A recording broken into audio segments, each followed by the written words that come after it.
देखिए, अखिलेश जी सारी ही बातें वो कर रहे हैं जिससे कि महिलाओं को आरक्षण न मिले। और अखिलेश जी मुलायम सिंह यादव जी के पुत्र हैं। मुलायम सिंह यादव ने कहा लड़के हैं लड़कों से गलती हो जाती है, तो उनके पुत्र हैं नंबर 1। नंबर 2, ये मुलायम सिंह यादव स्वयं नहीं चाहते थे कि उनके परिवार की कोई महिला राजनीति में आए। ये सब एकदम तथ्य है, जो एकदम ओपन सीक्रेट है, कोई छिपी हुई बात नहीं है, वो नहीं चाहते थे।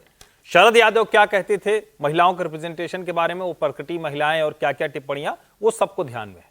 क्या मूल रूप से ये इसको भड़काने, हटाने, भटकाने, जिस भी शब्द से आप कहिए, वो तैयारी है। और कमाल की बात ये कि जब वो मुस्लिम रिप्रेजेंटेशन कह रहे हैं तो आखिर उनकी ही पार्टी की इकरा हसन है ना सांसद। अगर वो टिकट देंगे तो क्या मुस्लिम महिला जीत कर नहीं आएगी? उनको ये भरोसा नहीं। और पार्टी में ये सिस्टम, जब आपको समय मिला तो आपने नहीं किया। आपने मतलब सिर्फ अखिलेश ने नहीं, किसी पार्टी ने नहीं किया। वरना अगर सब लोग 33% कर देते तो आज ये बोलने की जरूरत ही नहीं पड़ती कि महिलाओं को आरक्षण पहुंच जाती। पार्टी में रिजर्वेशन क्या कह रहे हैं कि आप टिकट में 33% कर दो रिजर्वेशन? ये तो डिबेट महिला बिल पास होने से पहले चल रही पहले की है ना। अब ये डिबेट क्या होनी रिजर्वेशन, अब वो वाली बात नहीं। अब तो ये डिबेट ही में आप जो अखिलेश कह रहे हैं वो तो यही हुआ कि हमने कह दिया कि अच्छा तुमको ये करना है तो कहेंगे ठीक है, अच्छा चलो हम ही तय कर दें। क्यों तय करोगे भाई? आप टिकट तय करिए, लोग लड़ेंगे, वहां समझ में आएगा। अब वो ये बात करें तो इससे तो ऐसा लग रहा है कि मन में इच्छा नहीं है कि हम ये करें। महिला आरक्षण के विरोधी के तौर पर अखिलेश यादव यहां स्पष्ट तौर पर नजर आ रहे हैं। वो जो कुछ कर रहे हैं वो सिर्फ और सिर्फ में अड़ंगा लगाना चाहते हैं। भले कह रहे हैं कि हम महिलाओं को आगे लाना चाहिए। समीर जी वो कह रहे हैं कि ये जाति जनगणना से बचने के लिए है सारी एक्सरसाइज, क्योंकि वो पता है कि वो आंकड़ा परेशान करेगा सर का बीजेपी को। जातीय जनगणना से बचने से ज्यादा मैं ये कहूंगा कि अखिलेश यादव महिला आरक्षण से बचने के लिए, कि महिला आरक्षण ना मिले उसके लिए, जो जैसे राहुल गांधी नई चाल चल रहे हैं, अखिलेश यादव चाल चल रहे हैं, वो चलने की कोशिश कर रहे हैं। ये कभी नहीं चाहेंगे कि महिलाओं को आरक्षण मिले। जिस तरह के समाजवादी पार्टी का इतिहास रहा है, कांग्रेस और समाजवादी पार्टी भले ही ये कहे कि 2023 के अंदर जब सितंबर में 5 दिन का विशेष सत्र आयोजित कर नारी वंदन अधिनियम बिल पास किया गया था, तो हमने सबने समर्थन किया था। लेकिन अब वो उस बिल का जिस तरीके से विरोध कर रहे हैं, अब सीधा तो विरोध कर नहीं सकते कि भाई हम नहीं चाहते कि बिल पास हो, 2029 से लागू हो। यह कैसा बिल लटके, कैसा इसके अंदर अवरोध उत्पन्न हो, और यह बिल लोकसभा और राज्यसभा में कैसे गिरे, इसकी तैयारी अखिलेश यादव और कांग्रेस कर रही है। और यह बिल पास नहीं होने देंगे। मुझे लगता है उन लोगों ने बता दिया। जब सरकार स्पष्ट कह रही है कि बिल पास हो चुका था, तब आपने समर्थन किया था, तब आप ही लोग कह रहे थे कि भाई 2029 से क्यों नहीं होना चाहिए। सोनिया गांधी ने कहा था कि 2029 से क्यों सरकार लागू नहीं करने जा रही है। अब सरकार जब 2029 से लोकसभा में लागू करना जा रही है तो आपको खुलकर समर्थन करना चाहिए।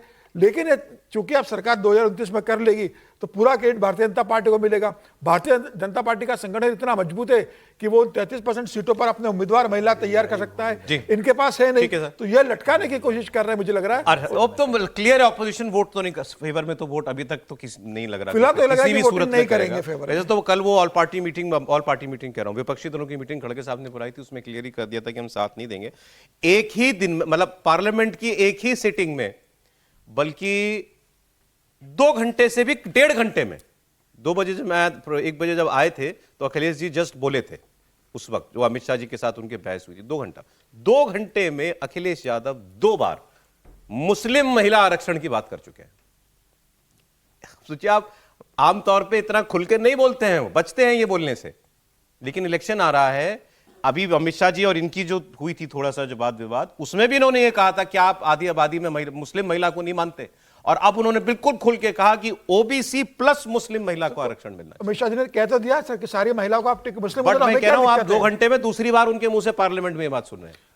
बहुत साफ है, वो उत्तर प्रदेश का इलेक्शन है, उनको बहुत बड़ी चुनौती वो मान करके चल रहे हैं कि आने वाले दिनों में जो है वो, जैसा विजय जी ने कहा था कि वो असउद्दीन ओवैसी को उनको चुनौती सामने दिख रही है, और अब उनमें प्रतियोगिता चलेगी। कांग्रेस पार्टी, असउद्दीन ओवैसी और समाजवादी पार्टी, ये तीनों प्रतियोगिता करते हुए देखेंगे आने वाले 1 साल में। जब तक उत्तर प्रदेश का चुनाव नहीं हो जाता है तब तक मुस्लिम आरक्षण, मुस्लिम महिलाओं का आरक्षण, वो इन्होंने जानबूझ करके उन्होंने, ताकि मुस्लिम महिलाओं को वो गोल बंद कर सके, मुसलमानों को वो गोल बंद करके कि देखिए आपके लिए हमने इस आरक्षण में भी, महिलाओं के आरक्षण में भी हमने मुस्लिम महिलाओं का आरक्षण अलग से सुनिश्चित किया। दूसरा, जब वो रोटेशन बंद करने की बात करते हैं तो मुझे ठीक ऐसा ही लगता है जैसे मुस्लिम लीग का एक प्रस्ताव था आज़ादी से पहले कि भाई जो मेजॉरिटी कॉन्स्टिट्यूएंसी है ना हमारी मुसलमानों की, उसमें कोई और नहीं लड़ सकता है, मुसलमान ही लड़ सकता है।